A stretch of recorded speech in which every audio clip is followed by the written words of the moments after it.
শিক্ষা হবে আনন্দের, শিক্ষা হবে যেখানে আমরা খুব সহজেই খুব মজার মজার জিনিসপত্র পড়তে পারবো, কোনো প্রেশার থাকবে না। কিন্তু ভাবেন তো, যদি সেই শিক্ষাটাই শুরু হয় পরীক্ষার চাপ দিয়ে।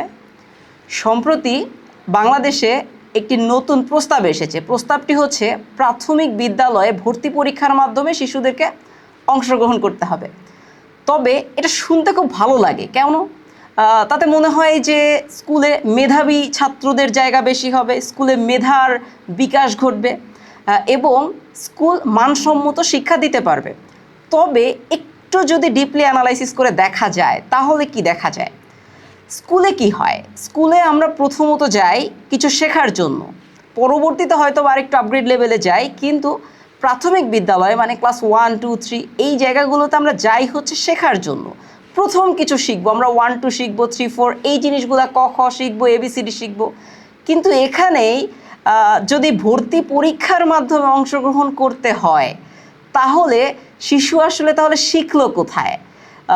এটা একটা বড় ধরনের সমস্যা। শেখার জায়গাটা আসলে থাকছে না, আগে থেকে শিখে আসতে বলা হচ্ছে।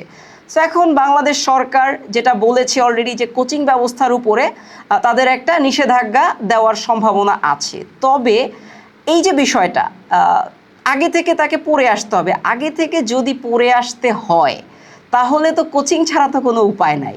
সো একই সাথে আমরা বলছি যে আমরা কোচিংকে বন্ধ করব এবং তার সাথে আমরা বলছি ভর্তি পরীক্ষা আমরা প্রাথমিকে নিব। সো একটু যদি আরেকটু ডিপলি অ্যানালাইসিস যদি আমরা করে দেখতে চাই, এই যে প্রাথমিকের ভর্তি পরীক্ষাটা, এটার আরেকটা বড় সমস্যা আছে। আমাদের কাছে মনে হতে পারে ভর্তি পরীক্ষার মাধ্যমে সকলেই সমান সুযোগ পাচ্ছে, কিন্তু আসলে কি তাই? আমি যদি বলি, বিষয়টা একটা অসম প্রতিযোগিতা হয়, যেখানে কিছু শিক্ষার্থী যাদের হচ্ছে পারিপার্শ্বিক পরিবেশটা খুব ভালো এবং যাদের মোটামুটি টাকা পয়সা কিছু বেশি আছে, যাদের আর্থিক অবস্থাটা খুবই ভালো, তারা এই যে প্রাথমিকে ভর্তি পরীক্ষার জন্য তারা যথেষ্ট পরিমাণে রিসোর্স অ্যাপ্লাই করতে পারে। এই রিসোর্সটা অ্যাপ্লাই করে সে অলরেডি যুদ্ধে এগিয়ে গেল। কিন্তু আমাদের বাকি যে সকল শিক্ষার্থী যারা ভালো সেই স্কুলটাতে পড়তে চায়, কিন্তু আসলে কি তার জন্য এটা সম্ভব? একটু ভেবে দেখার অনুরোধ সকলকে জানাচ্ছি যে শিক্ষা ব্যবস্থাটা কি পারফেক্ট কিনা। ওকে, আরেকটা বিষয় হচ্ছে, তাহলে এই উপায়টা কি? পরীক্ষা যদি বাদ দেই, যে লটারি সিস্টেম, সেটাও আসলে খুব একটা কার্যকর না, বিগত দিনে সেটাই প্রতীয়মান হয়। তো আমাদের আসলে উপায়টা কি? আমরা যদি ফিনল্যান্ড বা হচ্ছে চায়না এদের মতো উন্নত বিশ্বের দেশগুলোর শিক্ষা ব্যবস্থা, প্রাথমিক শিক্ষা ব্যবস্থাটাকে একটু দেখি, তাহলে কি দেখতে পাই? এরা মূলত তাদের এই স্কুলগুলোতে প্রাথমিক পর্যায়ে ম্যাক্সিমাম ক্ষেত্রে কোনো পরীক্ষাই নেয় না, ভর্তি পরীক্ষা না, কোনো ধরনের পরীক্ষাই তারা নেয় না। সো এই যে বিষয়টা, তারা আসলে কি করে? এরিয়া ক্যাচমেন্ট সিস্টেম, মানে হচ্ছে আপনাকে আপনার যে পারিপার্শ্বিক স্কুল সেখানেই পড়তে হবে।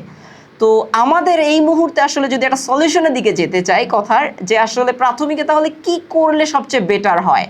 বেটার হয় সরকারের পক্ষ থেকে যেই স্কুলগুলো আছে প্রত্যেকটা স্কুল মানসম্মত হবে, তারা প্রত্যেকটা স্কুলে পড়ার কোয়ালিটি খুব ভালো হবে, যাতে আপনি যে কোনো স্কুলে যান না কেন আপনি পারফেক্ট বেটার শিক্ষাটা পেতে পারেন। এবং দ্বিতীয় বিষয় হচ্ছে, গার্ডিয়ানদের আমাদের একটা মারাত্মক ধরনের প্রবলেম আসলে আছে। গার্ডিয়ানরা আমরা কি চিন্তা করি, যে আমার স্টুডেন্ট ভালো স্কুলে গেলেই খুব ভালো হয়ে যাবে। বিষয়টা আমরা একটু অন্যভাবেও চিন্তা করতে পারি, সেটি হচ্ছে যে ভালো স্কুলে পাঠানোর চাইতে স্কুলটাকে ভালো করার চেষ্টা করাটা আমাদের আসলে উচিত। তো চলেন, শিক্ষা ব্যবস্থা রিফরমেশনে প্রাইম পাঠশালার সাথে থাকার জন্য সকলকে অনুরোধ জানাচ্ছি। ধন্যবাদ।